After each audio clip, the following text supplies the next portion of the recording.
Welcome to Keep the Hotel Empty. Today we've kept the hotel empty to welcome in artist, tattooer, and owner-operator of Liberty Tattoo Club here in Sarasota, Florida, Trevor Moss. Trevor, what's good? Not much, man. Thank you for having me. I appreciate it. Thank you for coming down, man.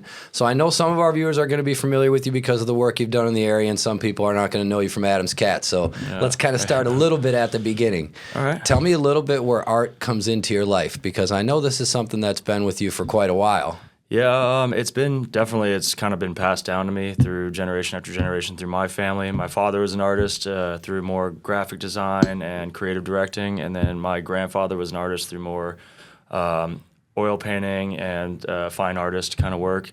So it was just kind of in my bloodline, and that's what brought me here to Sarasota originally. Is I went to the Ringling College of Art and Design, originally with a illustration major and a graphic design minor before they dropped the minors and everything. Right. So it was cool. It got me kind of back into the zone of it because I didn't really know what I wanted to do starting off. But my father pushed me to do art instead of auto mechanics.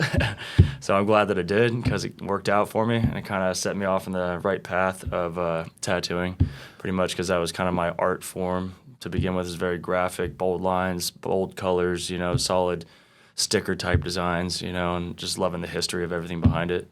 So where were you at in life when you decided that, or I should say not decided, but when it became more obvious to you that this art thing was going to be for you? Were you littler and seeing your grandfather and father, or not until you got older? No, I didn't know my grandfather much. Just seen a lot of his paintings and everything. He did large-scale, full walls and crazy paintings and everything. Cool. So was that stuff around your house as a kid? More or less around my grandmother's house and everything growing up, and their farm and everything. And they had a couple that I got to see, and then he had some in some showrooms and such that we would get to go and check out when we would visit and travel. And I've seen him in books and all sorts of stuff like that. That's and awesome. He was a creative as well, so he created like the first backpack tent that popped up, this and that, back in like the late 60s. So it was cool. Awesome. Very creative line, using different side of the brain type deal, So that was cool. So they gave me the inspiration, more or less, to do art, but I didn't know in art what I could do, what was possible for me. Originally it was going to be following my father's footsteps, doing logo design and packaging and marketing, stuff like that. But it didn't really seem like it fit me, and they were talking, do children's books, this and that. I'm like, I tried it, I didn't like that either. So then I got my first tattoo, and that's pretty much what set it off. But I've been surrounded by tattoos my whole life, so it was kind of stuck in the back of my head for my whole life. So my father brought me to my first, I think my first tattoo convention was the Hell City Tattoo Fest in Arizona back when I was like 7 or 8 years old, something like that. So it kind of set the whole pace pretty much, and then watching him and my brother get tattooed and this and that. So that's what I was going to say. What was the nature of that? Your father was tattooed? Yeah, he had a few. There were some interesting pieces. Some he did himself. Some he got from some buddies, and some other ones. And then he finally got some good ones here and there. And now I've had the opportunity to tattoo him and everything. So that's pretty awesome. Cool. That's kind of come full circle pretty much. But yeah, he was mainly my main inspiration for like a career type aspect for sure, because he's die hard and he works really hard at everything he does for sure. So it's like, I see what he does, I want to do it, but maybe not the same exact thing. I can do it on my own path. So when you first go to this tattoo convention, are you already doodling and starting to think you might be able to draw, or is this like the first domino? No, yeah, pretty much. That convention specifically, I remember my father had, me and my little brother, he had drawn tattoos on us with Sharpies, full body, like sleeves, chest piece, torsos, back pieces, everything. And we walked into this convention, 2 little tykes just covered in tattoos and everything, and it was awesome. Everybody loved it. I drew some on my brothers, and we were just doing it on each other, and I was drawing on myself in school and everything, to start off. Did a couple of tattoos with a homemade machine I built out of an electric toothbrush and shit when I was like 11, But I didn't really see it as like a career path or anything, and my family didn't really support that to begin with, so then they didn't really see it as like, they're like, oh, do this or something. It's a career basis, and doing it now, having the business and everything, they kind of see, they're like, oh, you can actually make something out of, tattooing, which is more than just the stigma of underground art type deal. We can kind of actually be a face for the community and help people, decorate their bodies with everything from, stuff that's not just biker tattoos, this and that, Yeah, right. Get a little bit of all walks of life in here, especially being so close to the Siesta Key Beach and everything. We get young little girls to older male and females, and it's awesome. A little bit of everything. So your art and doing tattoos kind of came up together. You didn't illustrate for 5 years before you decided, hey, I can turn these into tattoos. No, I mean, I had sketchbooks full, all these loose leaf lined paper, just full of like stupid drawings that I would do over and over and over. And then when I got to Ringling, they kind of took those and realized, all right, you can do something, but we need to sculpt it. And we take that and learn all the actual fundamentals of art, from color theory to composition and things like that. And that kind of opened my mind to realize that there's so much more than just doodling and sketching, that you can actually create something from nothing that people will ultimately love and eventually pay for. So that's like when I sold my first piece of art, I was like, okay, I can do this, for a living, basically. And that was cool. It was like a cool turning point. So when is it then that you think to yourself, hey, I can do this for a career? After seeing some, like traveling around getting tattooed and such, I got to meet some great individuals, some people that were huge inspirations to me, and seeing them be successful, and then just like all in general, just seeing all these other artists, specifically tattoo artists, being successful and not like having that stigma of being like a scumbag or something like that. They were respected gentlemen and professional business owners and everything. Right. And that was really cool. It doesn't have to be just like, oh, come down and do a tattoo and blah, blah, blah. And it's like, no, we're here. We're professionals. We're here to help you on your journey. And then we're along for the ride, And that was a bit of a turning point in the tattoo industry overall at that point? I mean, I got started in the game way late. I wish I started a lot earlier for sure, but it would definitely I would say within the last probably 15 years or so, it has changed dramatically. Like that was kind of the turning point. Now, within just the last 2 or 3 years, especially after the COVID crisis and everything, everyone and their mother wants to get a tattoo, even if they haven't had them before, because it's almost at this day and age weird if you don't have a tattoo, So yeah, exactly. Now everyone kind of wants to be part of that and see what it's all about, even if it's just something small or start a whole big thing. I've got people that I've met recently who never had a tattoo and now are covered in sleeves and back pieces and torsos and everything, almost full body suits, start from nothing to something. And it's just about that experience and like the culture and really like a family type basis as well, because that's what my shop is greatly built around, is a family-oriented environment. Right. It's why we call it Liberty Tattoo Club, because once you work with us and we work with you, you kind of become part of a club that's like that nobody else gets like that invite to, unless you're like willing to sacrifice the skin and the pain and everything. There you go. There's a price of admission. Exactly. Yep. So can you remember what the first tattoos were that you did professionally? Yeah, I can. Yeah, I actually, my first, when I got my license, first off, the first person who gave me my shot was another local business entrepreneur here in Sarasota. It was Fresco Fades, and I'm sure you know him. Yeah, shout out Fresco was our first episode. Fresco. We're going to see him later tonight. Yeah, that's my boy, man. He gave me my first shot, and I was working with him. It was like barbershop / tattoo shop. So we were doing, I remember doing a bunch of like black and gray and like fun stuff, just to kind of like sculpt a more fine line and like shading and getting the values down. But I would get all my buddies from college that would come through, and they'd want to get more of my kind of style stuff, which is the traditional, colorful, bold, old school Americana style tattoos. Mm-hmm. So it kind of sculpted everything to just start off from scratch pretty much, and those were great jumping off points for tattoos for sure. So you started working for yourself right out of the gate? Yeah, pretty much. I tried to go down as traditional of a route as I could with the apprenticeship and everything, and the routes I went down, it wasn't really working out in my favor. I had some ups and downs in that area alone. So then I decided if no one wanted to help me out, then I'm going to have to do it on my own, Right. And it was very difficult. It was a really hard start. And luckily I found some other artists that were willing to give me the chance to just at least sit down and talk with me. But they don't just give you that information. You pay with pain and with money, So I would go and I'd meet these artists that I would get a tattoo from, and when I do that, I gain the knowledge and the experience in that moment. And then from there, I also gain a friend and a colleague, and they would help me through my career. And eventually, those people that I did start that with, I started like a family with, and now we're all brothers, and we've worked together. They've worked with me. We work across countries now. We still talk, this and that. Nice.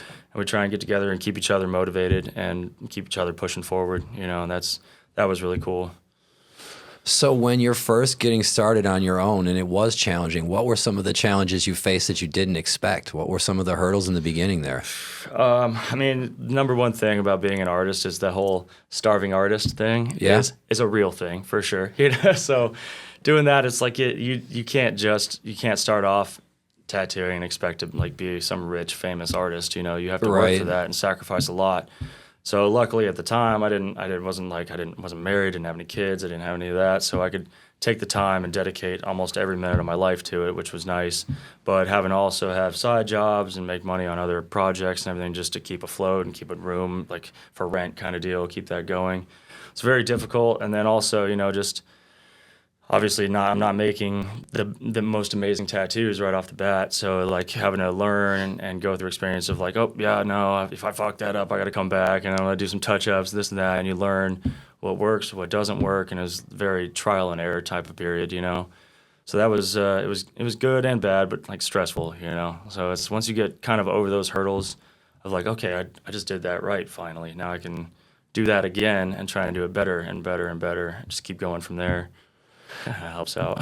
So how long of a process was that till you were like, okay, I'm going to have my own shop and start bringing in other artists? How long do you feel like it took you to get your feet under you? It took a handful of years for sure, through a few shops, under a few other bosses, and working with other artists that we either worked well together or didn't work well together.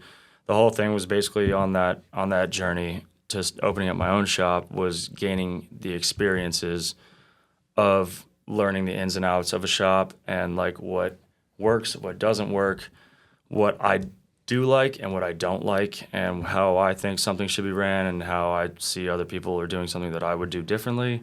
But I can't. It's not my decision. It's not my business. Not my place. Right. So I stay in my place and I just do my own thing. I kind of keep pushing forward. And so I learned a lot from the shops that I would be at and the people that I would work around, and I had a lot of amazing experiences and a lot of bad experiences as well. So all that does is kind of shape you into a better person, and that's why when most people come by my shop, try and relay that to them, let them know that I'm not just some guy doing tattoos who hasn't been tattooed or been around the block. Like I've had every inch of my body almost tattooed, so I know how it feels. Plus I've had like really good ones, I've had really bad ones, I've had great tattoos with bad experiences. I've had really bad tattoos with great experiences, So right. It's like a little bit of all of that. That's the main thing that comes from it is when you're getting a tattoo, especially for somebody who's new to it, is the experience. You want to be comfortable and you want to gain a relationship with your artist because that's how you ultimately become comfortable and kind of let the artist give them the trust and you let them do their thing. And sometimes that's how you get the best work. So being able to like offer them that and kind of show them how I work and tell them like my goals and like what I want to do for them and how this is going to go from here makes them more comfortable. And that's kind of how we've gained so much, leeway in this town here, especially is just because they've realized that, it's not like your run of the mill tattoo shop. It's a walk-in tattoo shop, but we're a family-based shop. So when you come in, you feel comfortable and you feel like part of the family and just like you trust whatever and that the goes artist a wants to long do. way. Yeah, it's huge. It's huge. So that's one of the huge things I hear about everybody else is they're like, I don't know, I didn't trust him and he did what he went. I don't know, like that sounds terrible. Feels like a drive-through. Yeah, I don't want you to have that experience in my shop. Like I've had that. We don't want that for you. Like we're gonna give you 100% like truth and loyalty and just respect from the gate. That's very cool. I have had personally tattoo experiences where I felt like it was just kind of like a turn and burn thing, and it was like, all right, well, I guess. So when you're in this period where you're working for other people and you're getting all this valuable information and mentors in roundabout ways, is there a certain thing or a certain time period where you get the confidence where you say to yourself, you know what, I'm going to do my own shop now? Where's the point where you get enough wind behind your sails where you're like, this is my turn now?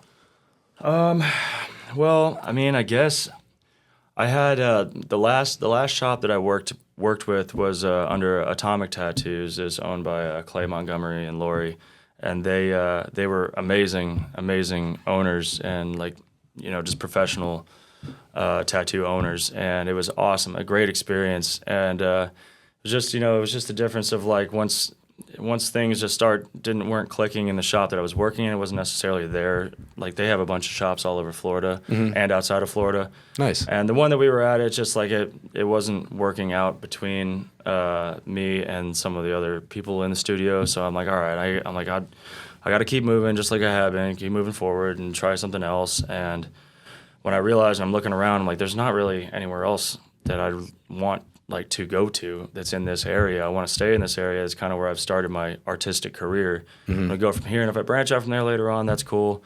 But for now, I'm like, I'm looking around. There's not much, nothing that I would want to like dedicate more of my life and years of energy to. So like maybe I can try something on my own. You know, I have a clientele basis, and I had it was just the time. You know, I had a good in and look at how shops have been run well and how they've been run poorly. So like I kind of had an instance of like, you know what, I think I can do this. I can try this out. Obviously, I don't know everything. I don't know shit technically. You know? So like I'm gonna make mistakes, and that's kind of the key to success. Is, you know, like you learn from those mistakes. So I've made a lot of mistakes, and because we're coming up on our 8-year anniversary for Liberty Tattoo Club. So all in the same location? In the same location, yep, 2430 Stickney Point out there, South Sarasota, and it's been great. I'm very fortunate to have what we have, but it wasn't without those ups and downs, you know. So it's sacrificed a lot. I make a lot of huge mistakes, but we also make a lot of great success stories and everything. And so when we came through and we started it, as soon as I started, I'm in way over my head, you know. I don't know what the fuck I'm doing, you know. Like this is a terrible idea, especially because we opened up in 2016, and literally within the next year, we had the worst red tide ever hit Sarasota. Oh yeah. And so we lost all of our tourism, and we lost pretty much all of that. And not to say our tourism is like our main income, but yeah, talk to me a little bit about that, how that affects you. So the tourism, basically, most of our clientele basis runs off of the service industry. So like the people that we tattoo are the local people that take care of this town. They're the bartenders, the servers, the hostesses, waitresses, stuff like that, you know. Gotcha. And like small business owners, things like that, and people who own their own companies, all that. So those people, they only make their money off the people who come down here from, you know, whiteheads and everything, come down from nowhere and spend all their money on them, and they get their tips and this and that, and then it comes back around to us because they're like, I made some extra money, I want to come get tattooed. And now we have a client that's here locally forever, you know, and they make their money. That's why it's a very seasonal city. Yeah. So like we have our seasons ins and outs, you know, but that red tide hit us hard, and it was because usually they say, you know, if your business can't be successful within the first 2 years, you're basically going to fail. You know? So we tried to strive through that red tide and push, and it because we're so close to the beach, it was bad. You know, like it was, that smell was coming through our AC units. And people didn't want to sit in there all day and get tattooed. Yeah, it was bad. And like I got asthma and shit too, so it was fucking with me. It was like it was bad. But we pushed through it. We did it, and we got through the second year, and then the third year rolls around, and then fourth year, and fifth year, and then COVID hits and all this, you know, and that was really sketchy too, because we're like, what are we gonna do? You know, we didn't really know what. It was a scary time. How do you manage that given the nature of your business? Because everybody that comes in here definitely has a unique take on what COVID did to their life, and I'm curious how it affected you and your business. Yeah, I mean, it was an interesting time. It was the longest I had went since I started my career without tattooing. So we shut the doors down to my shop for, I think it was about 2 or 3 months. Completely? Just completely, yeah. We closed them down. I think it was like 2 months fully. And I told all my artists, told all of our clients that like we're closing the doors. It's a scary time. We don't want to risk anybody's health. I don't want to risk my family's life, your life, or my employees, my artists, anybody's life. You know, it's not worth it for a tattoo. You know? Yeah.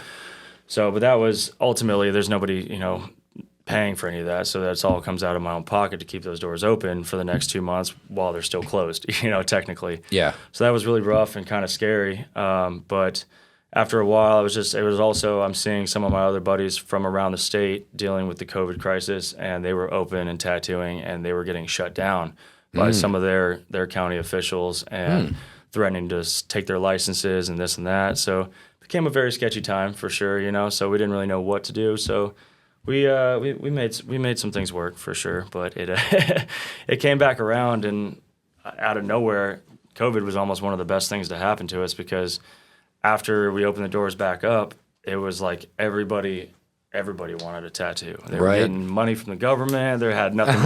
They're Yeah, like, no they got kidding. paid time off for 2 weeks. They're like, they ain't got shit to do. You know, they're like, yo, I got like $1,500. You want to do a tattoo? And I'm like, yes, I course do. I do. Yeah, come on down. So it like blew up. We were busier than we ever were. And it was during a summertime, you know, and summer is our dead season usually because it's hot. Everybody stays at the beach. Nobody wants to get tattooed when you're in sun and fun, you know. Yeah. So we were slamming, and then all the way through winter, and then all the way through that, and basically since then it hasn't really slowed down. So it was kind of wild how that worked out for us, worked in our favor, but I didn't see that coming from the No beginning. shit. I'm like this is going to be really detrimental to my business, and this might be like just how that red tide thing was. I'm like, this could be the end of it, you know, and maybe no one wants to ever get tattooed because it's too close proximity. I'm like, we're touching each other, you know, it's dealing with like blood and sweat and all this, you know. Right. But yeah, nope, nobody cared. We're in Florida, so that was how we got lucky there. That's you what I know? was just gonna say. That's when you got to be lucky that you're in Yeah. Florida, because a lot of people in other states didn't fare that well. No, they did not. You know, we have a lot of buddies in other states that were having a rough time. So actually, a lot of them came down here to work with us and everything too. When they had because we keep a booth open in my shop for any guest artists or anybody who wants to travel and either sit in for a day, a weekend, a month, a couple of months, and just do like a guest artist spot so that way they can get away from their normal basis. If they're in a slow season, come down here. No matter That's what, we cool. always stay pretty steady with like walk-ins and everything as well.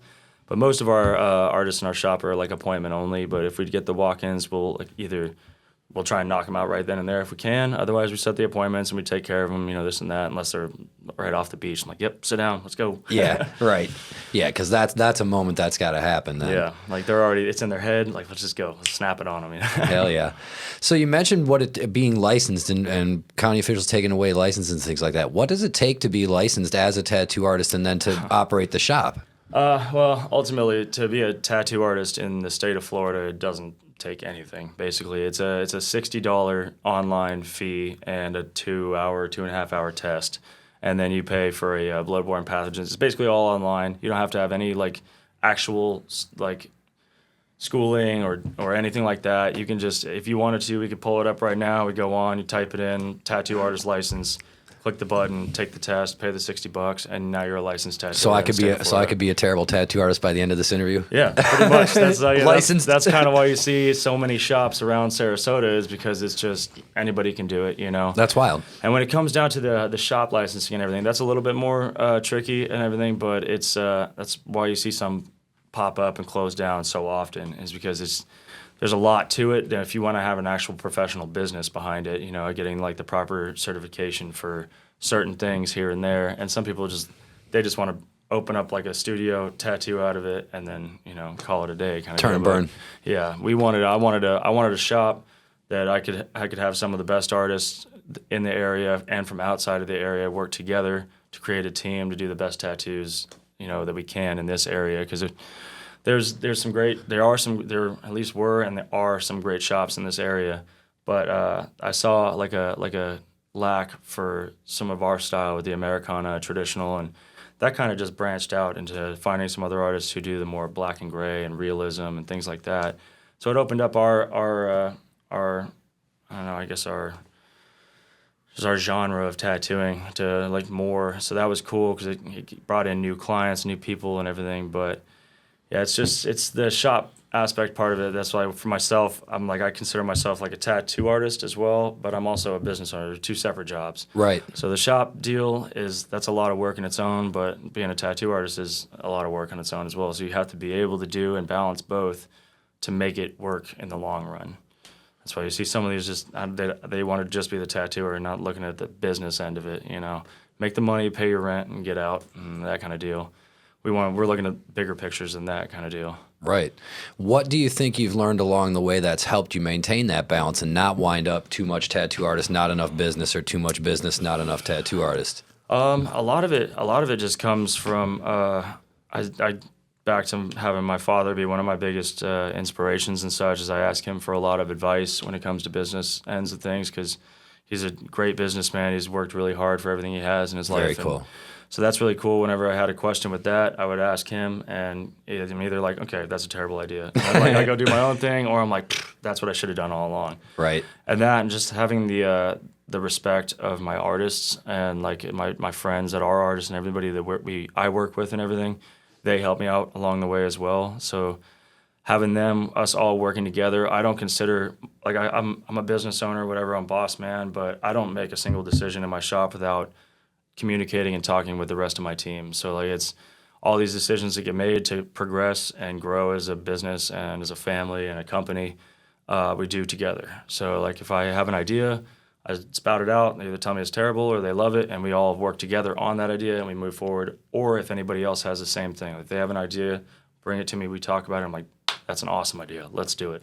And that really helps us grow quicker than anything else. So it's not, I can't say that I've done anything on this by myself. Everything I do is with the help of everybody, from everybody who's around me.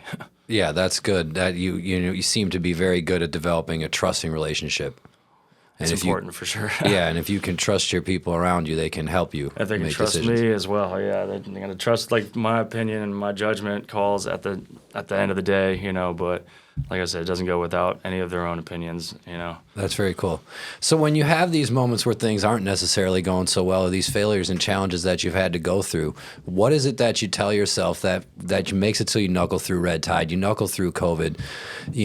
When you're having those crisis of face moments, what do you say to yourself? I just think of how very fortunate and lucky I am to be in the field and the career that I am in, because I just remember like the last job that I had before doing what I'm doing now. I was working at Dunkin' Donuts inside of a Chevron gas station. Oh shit! So that's like, it can't really get much worse than that, So it's I was gonna say that's a powerful motivator. That's pretty. Yeah, that's a pretty good motivation right there now. And now I have a family with kids and everything. So it's about leaving a legacy behind and like working towards something that they're proud of, and that like my family is also proud of, and then my friends and my artists are also proud of. Like seeing that, it's like a huge weight on your shoulders in one time, but at the same time, it's also that little kick in the ass you need sometimes. Like, okay, they're looking at me, they need somebody who they can rely on and just look up to, and also but be at the same level as them. I don't want to think that I'm above somebody or better than somebody, but I want them to look at me as like almost a leader type, but do it together as a group, but somebody's got to like say, all right, we're fucking doing it, and they all kind of push me from behind without even telling me or knowing that they are. It's like they're the ones kind of making me go and strive for it. Even in the hardest times, man, it gets tough, but it's not without having some of my best friends like be there and like tell me like, yo, you need to get back into shape, bro. Like you're slipping right now, this and that. Like we're all about to fucking bounce, and I'm like, oh shit, okay, I need to get back to it. I need to get back to my shit. All right, and I will, and it works out sometimes. Hell yeah! So you have a good, steadfast nature as a person, and you got a good group of people around you that help you when. I think the people around me remind make me you, I person, should say, yeah. rather remind you. Yeah, because if it was me just by myself, I'd probably be a pretty terrible person. So how much did becoming a dad change this for you now that you're the artistic dad? It's pretty cool, So my oldest is a girl, and she is very artistic. So that's really cool. So I feel like that gene kind of trickled down to her. So seeing her now kind of blossoming into that is amazing. That's really cool. So just knowing that, like, because I was like, oh, I just want a boy, carry on my family name, keep the artist line, the artist gene alive, this and that. And I had a girl first, and she's having that artist gene in her. I'm like, oh, I didn't even think about having like like a daughter be the artist in the family. That's like, it would change everything. Yeah, how cool. So that would be so that really that's a cool like inspirational thing for myself as well. I'm like, all right, I got to show her that it's all possible. It's a lot of hard work and dedication and sacrifice, but. Right now, you don't need to know any of that. Exactly. Here's just your crayons have the fun and your part. book. Yeah, just do what you got to do. Just keep scribbling, coloring, and it's like she's wild with it, man. It's like she's drawing things that like she's in her class. I see her drawing with her other kids, and they're, doing their scribbles, and she's drawing like people and things, and like doing. I'm like I didn't teach you any of that. You're just getting it, And she's up at my shop at a lot of the time, just kind of spending time with me and here and there whenever I can, and. Get the days off and during the holiday breaks and such, So she loves it. She loves sitting there. All she does when she comes to the shop is sit and colors and draws the whole time and talks to all the other artists, and they give her like their little 2 cents and do this and that. So she's gaining it quick. Yeah, I was going to say cool. that's invaluable exposure. Yeah, Holy it's awesome. smokes. So I love it. It's not only is it inspirational, but it's like it's heartwarming. You know, it's like you're like, all right, man. It's like we're doing something right, and it's awesome. It's something you can pass down and along. I don't necessarily need her to be a tattoo artist. You know, if she wants to, that'd be cool. I'm not mad at it. Yeah. But, you know, maybe she does something other, like start something whole new genre of something and does something crazy. So. Yeah, well, as long as the seed's planted, it can grow into whatever. Exactly, yeah. As long as you're using that part of the brain, man, that's the most important. Hell yeah. So speaking of the fun part, when it comes to doing the tattoos, what are the most fun ones for you? What tattoos do you actually enjoy doing the most? Honestly, like I love just tattooing. That's like my favorite thing, you know. But I have like things that people are like, oh, what is your favorite thing to tattoo? All day, any day, I could do roses and animals like all day long. If you want a rose, or you want a panther, or you want a tiger, a panther with a rose, a panther with a rose, you know, stuff like that. I'm like all day, you know. But lately, I've definitely been trying to break out of my box of just keeping it to like the stamps that we've been working off of for years and years, trying to get a little bit more like breaking borders and get outside of the box and mixing a little bit of my background of, you know, my experience in my career, and like trying to reach for something different and mash the two together and this and that. So I've been having fun with a lot of like biomechanical and like organic biomech, but mashed with traditional, and mix it up with some Polynesian tribal and some black and gray real, like just mix and match everything together. Sometimes it works, sometimes it doesn't. No matter what, I'm gonna make it look cool. But there's that one I'm like, creative do process. it, and I'm like, that worked. I'm like, okay, we're on to something here, you know. That's kind of exactly. It's a creative process, and that's how I see a lot of my most inspirational tattooers. They're doing things that have never been done, but they're just doing it right. And I'm like, damn, how? Okay, they just took one day for them to try it and do it on a homie. And like, yeah, that like, was gonna be my next question. How do you find willing canvas? Yeah, I got plenty of the canvases. That's like nice. That helps out. So that's like getting the homies to sit down and be like, you got some scan? And like, yeah, what do you want to do? I'm like, just sit down, I'll draw some stuff on you, you know. Like, I'll just take the Sharpies and start going, just get wild with it, you know. And it's fun. It's a lot of fun. If you can have fun in it, I never work a day in my life, basically, you know. Just like right. That's the most important thing.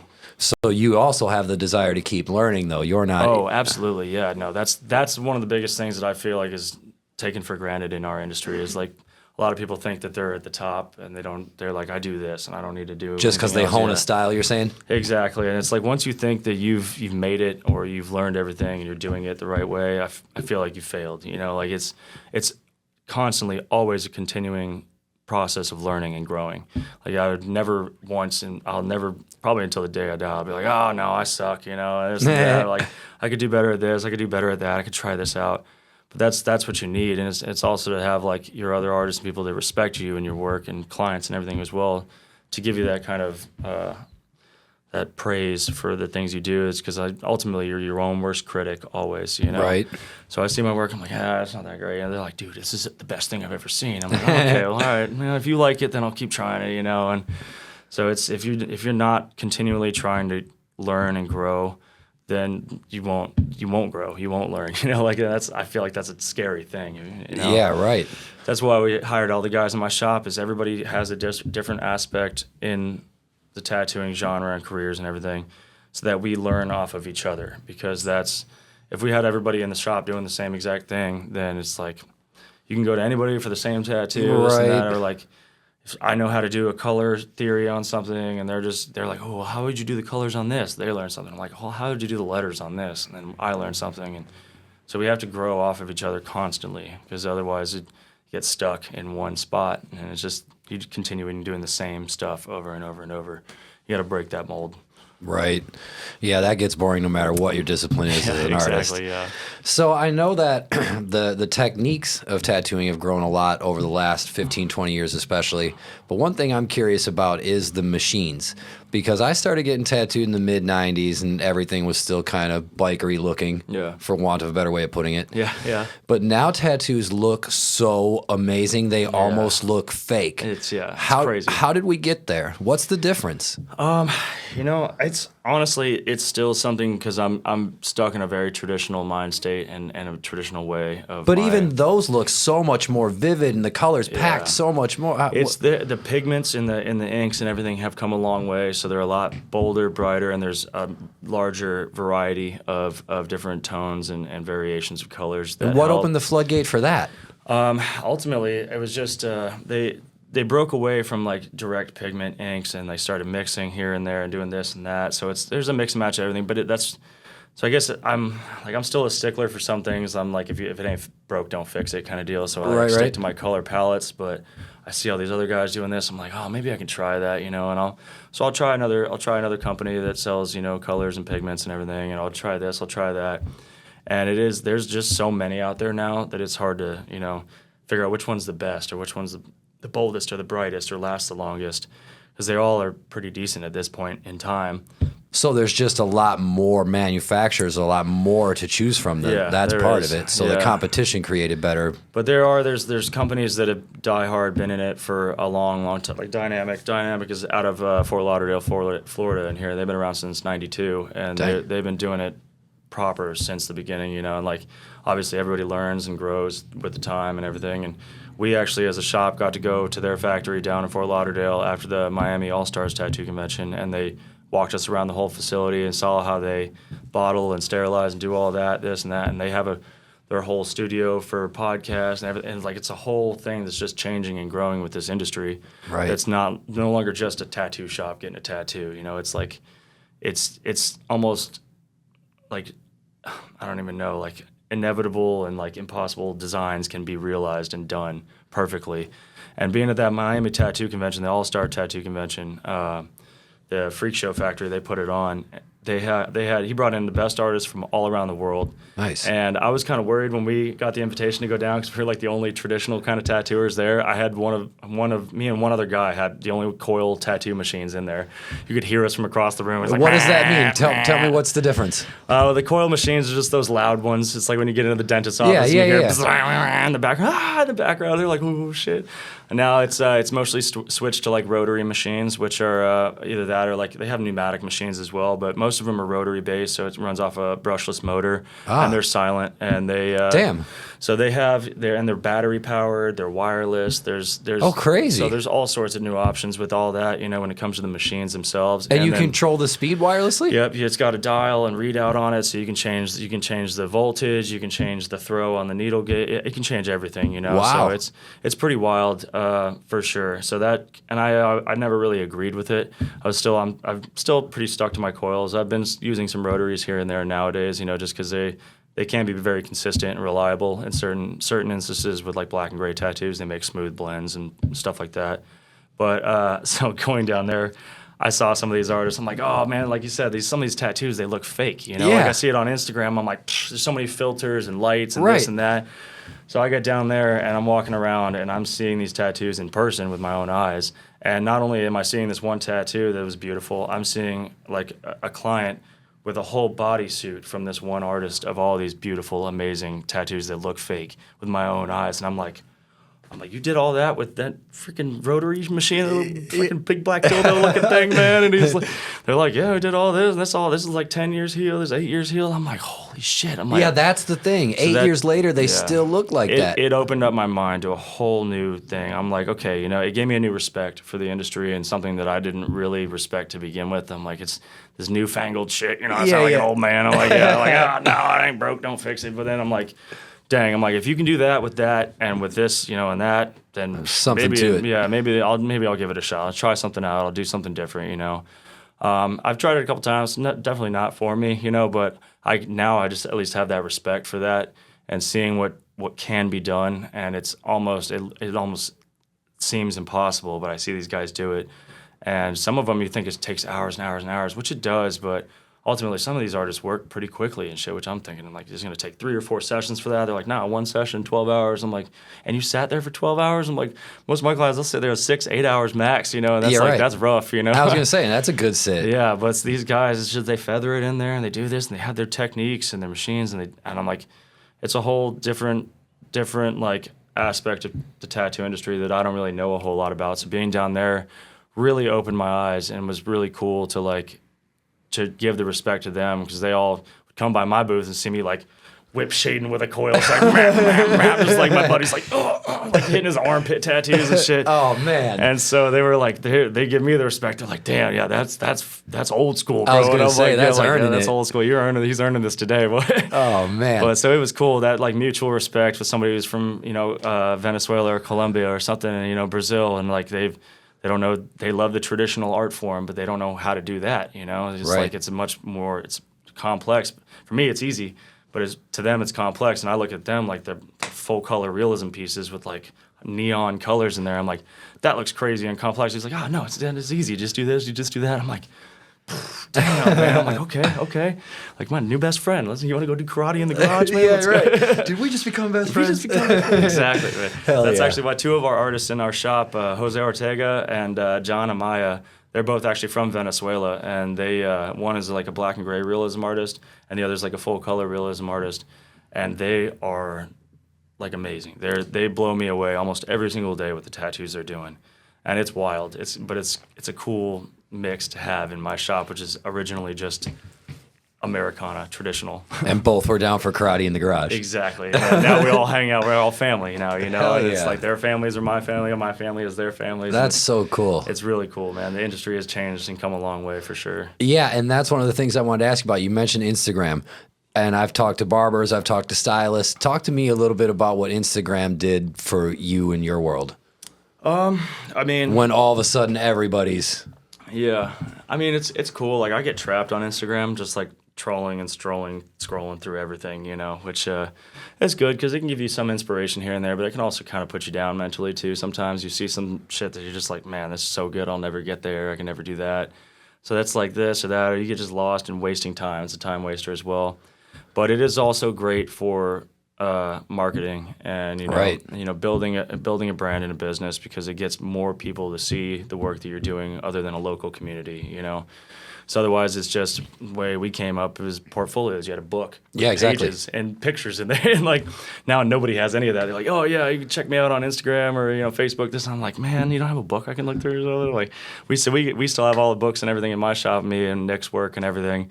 But for me personally, like I don't know, I try and upload as much as I can, but I'm not a big fan of uploading and doing all that, because I'm more or less like, if you want it, it's like almost like a secret type basis. Like if you know. Like most of I don't do any advertising for myself or anything. It's all word of mouth. So these tattoos will float around in Sarasota, and somebody sees it and they're like, "Who did that? Where'd you get it?" Right. And they come to me, and I'll be like, "All right." And if it's like, I saw this work, I want to do more. And they see some of the other pages and books and everything. And they're like, "Okay, now I see what you do." But I've been in my own ways as well, so now I have some of the newer guys who are like, no, man, you have to do this, you got to do that. And now I'm getting followers from all over the country and all over the world. And when we go to these conventions, and they're like, oh, dude, you need to post more. Like, this is amazing, your style. And I'm like, oh, man. Because they all do that. They're doing the reels and the videos. Right. I'm just like, I'll just snap a picture, and I'm like, I'll upload that. And like, if you like it, you like it. If you don't, you don't. I don't really care either way. But as a shop and business owner, I'm like, okay, for the shop sense, we definitely need to do more of that, So we have our shop manager. He's been doing a lot of our social media. There you go. He's loved it. He's been like head first into it, and he's been doing an amazing job. And it gained us a whole new like open window into like the industry that we weren't really a part of. We were kind of just like stuck in our bubble here in Sarasota. And it's definitely branched us out. So social media is good for certain things, and I think bad for other things for the most part. Right. Did you see a wave of people coming in with pictures on their phones saying, I want this, I want this? Yeah. And I actually don't mind that as much. If they come in, I'm like, I usually ask them, they're like, I want to get like, they'll tell me some, grandiose idea of what they have. And I'm like, okay, well, that sounds crazy. Do you have like a picture of something that you're into, some references? And because that at least like gives me an idea of what they're, because I can't understand exactly what they're talking about just with words, and they show me a picture. I'm like, okay, that's cool. I can kind of see where you're going with that. But if it's like somebody else's tattoo, then I'm like, okay, well, that's cool. I love the idea. I'm not going to do that person's tattoo on you. Yeah, right. Yeah, right. But That's like gotta we could be do awkward. something like that, for sure, because we're mostly custom shop, so everything we do, most of my tattoos I do freehand. I'll draw right on the skin, unless it's something that's needs the like structure of a stencil for realism or whatever, But yeah, I prefer people with some references. Also, it's good because if I see that they've been looking at something for a long time, I know that they're dead More set comfortable on it. getting it. Exactly, Yeah, right. So I get some people come in and like, I don't know what I want or where or what. Yeah, is Do you that have scary? any pictures? And I'm like I kind of want this here, but not really. I'm like, okay, well then probably don't get it, you know? Like, Yeah, I don't really right. let's get something that you know you want because it's gonna be there forever, you know. And like I don't want to do something on you that like I'd be that guy who did something on you regret, you know, like. I want to give you something you're going to be pumped on and you're going to love forever and go show off to all your buddies and your friends and your family and everything. Yeah, exactly. Your mother hates tattoos. I'm going to do a good one on you. You go show her. She'll be like, okay, I kind of like this one, you know?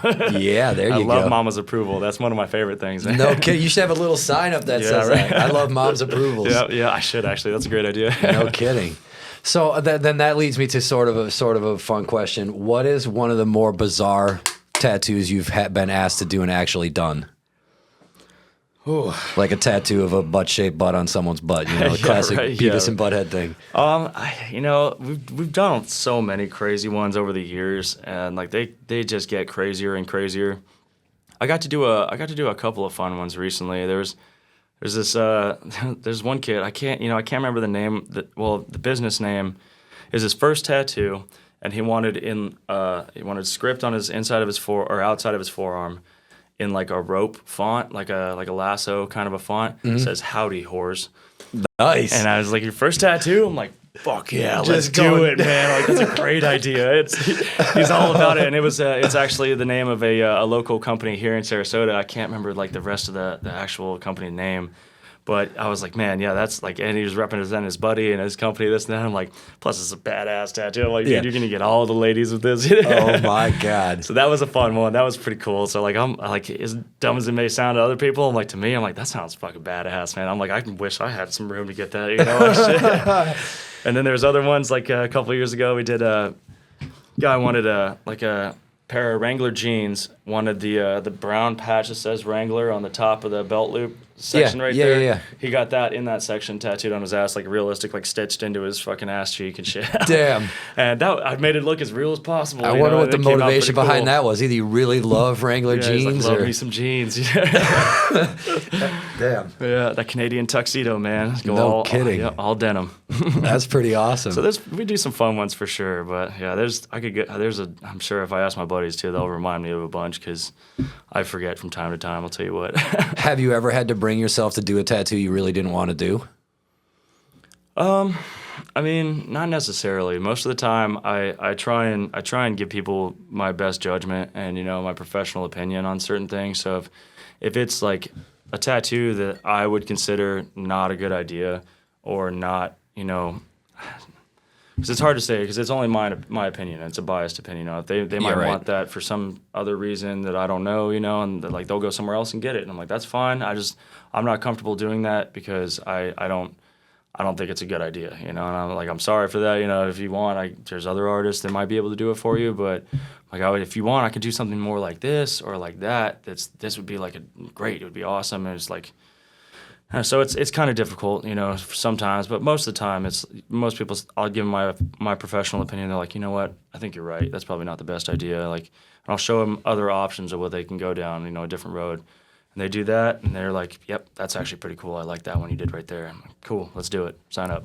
Nice, yeah. So that keeps you from having to be in that position more. Yeah, because I hate telling people no. That's one thing. Especially like watching money walk out the door is never a fun thing. But I'm also Right. don't want to like watch like a bad tattoo go out the door. That's the other thing. Worse. So there's certain things we don't do lip tattoos anymore. We don't do like novelty tattoos for the most part. They're just not. We do like real tattoos. That are gonna Yeah. last a lifetime because all of our work is guaranteed.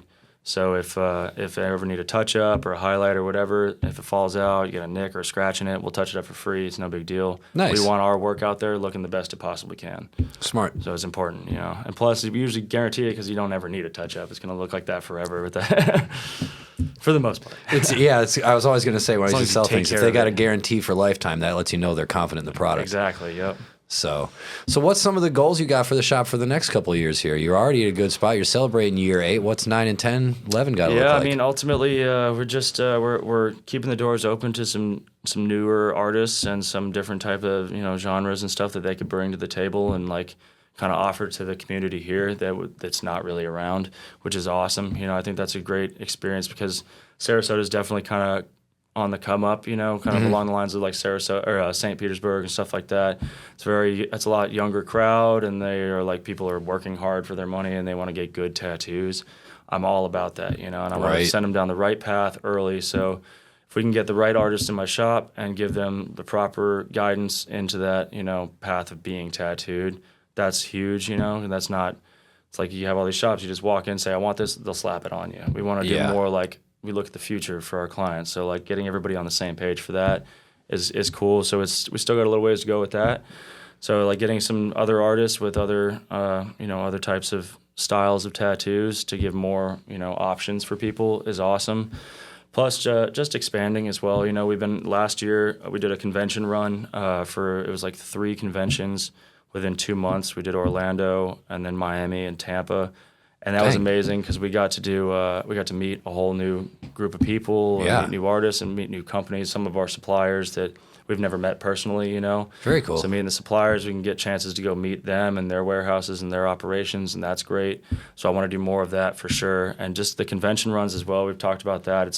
It's a great team building experience for one, and two, it's great to get our names out there as well as some of the other artists whose names really aren't out there as much, Right. So doing that is a great promotional tool, So the conventions are huge for sure. That helps your word of mouth. Exactly, that word of mouth, because I'm not big on the advertisement, So I'm like, if we do that, then it's like we're front and center. You can come up and shake our hand and meet us face to face, Right, I that goes a long way. Exactly, shaking hands and kissing babies. That's the thing, Yes, sir.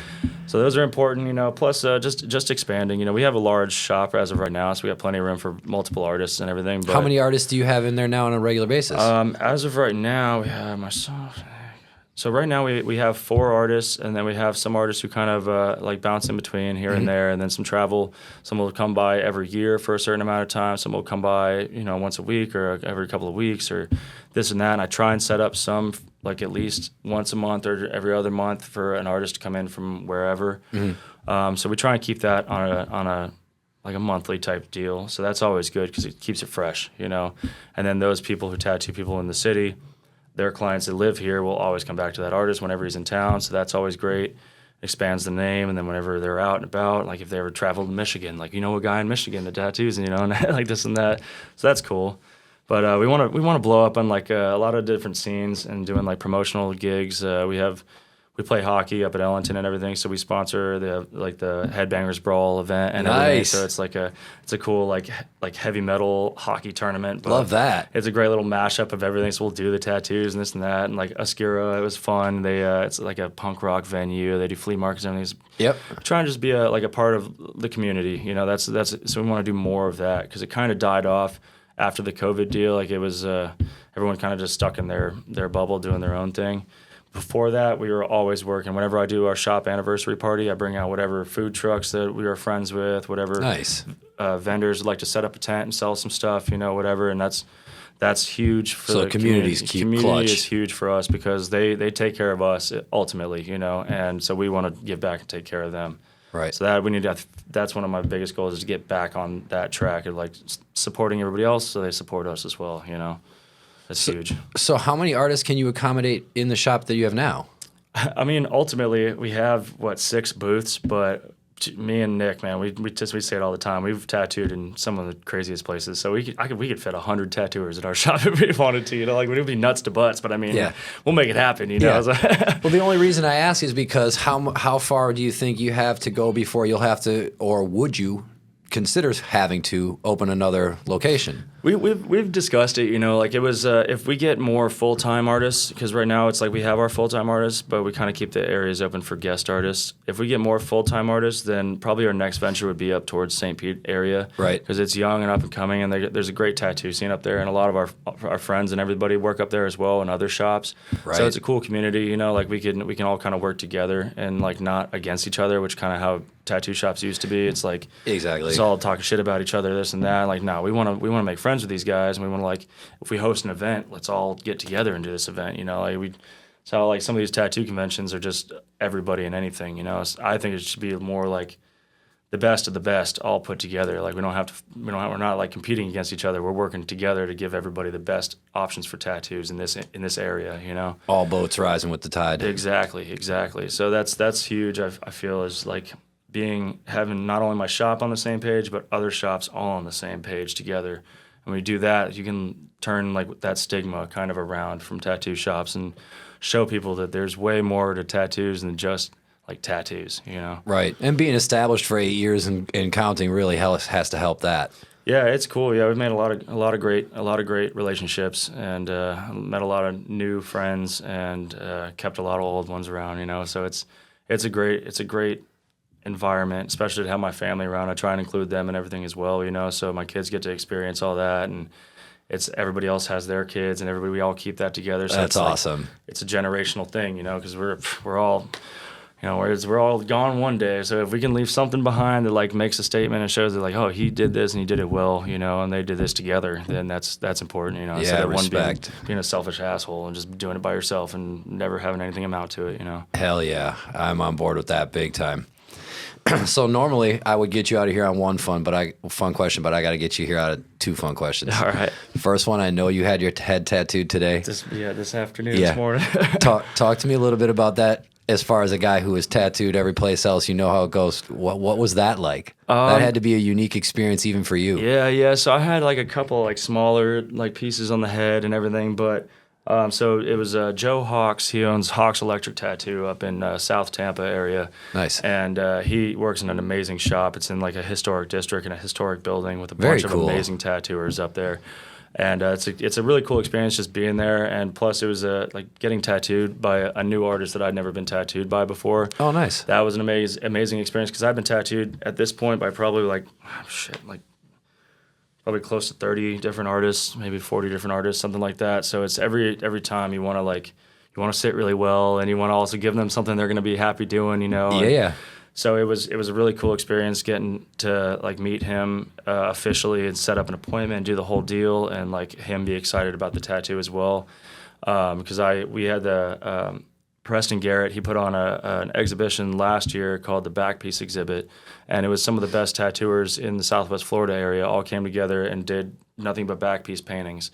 And he held an art exhibit up in St. Pete. Oh, very cool. And I've been searching for somebody to do my head tattoo. And when I saw his back piece that he did, I was like, man, Joe Hawk, yeah, he did like this albino alligator, kind of Japanese but American on a traditional style. Like, that's exactly what I'm looking for. So I hit him up. I'm like, I saw the tattoo. You're the style I want. You're the artist I want to do it. And he was into it, so that kind of blossomed from there. Nice. And, so we had the outline done 3 weeks ago, and then the black and gray shading and all the waves and everything today. And he added a little face jammer for the shop, the little LTC right there, the little tattoo club. So that was pretty cool. How was the shading on the dome though? So yeah, it wasn't fun. I'm not gonna lie. Yeah, was it was not great. The outline I thought was bad. The shading I thought was gonna be good. I think it was worse than the outline. Yeah, yeah. There was some spots that weren't terrible, but like the base of the skull here, where it's like it rolls off into the neck, those little knots, those were probably the worst. Yeah. Oh, I wouldn't say the worst I've ever had though, because I've had some pretty shitty spots tattooed, but.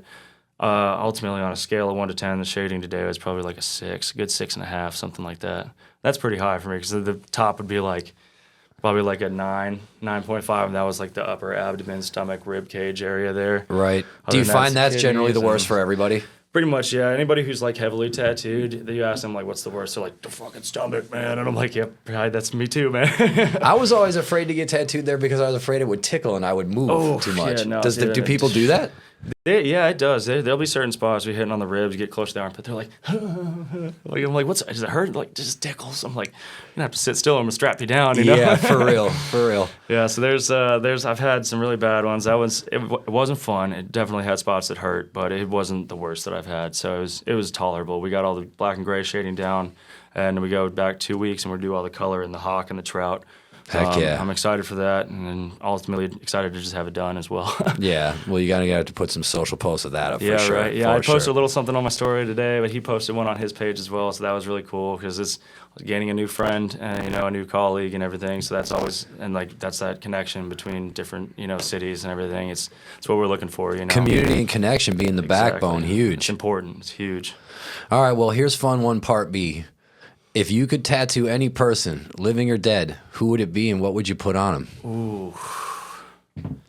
Living or dead? Yep, I like to make it complicated. I mean, so honestly, actually recently, I've had a goal to want to tattoo any player on the Tampa Bay Lightning.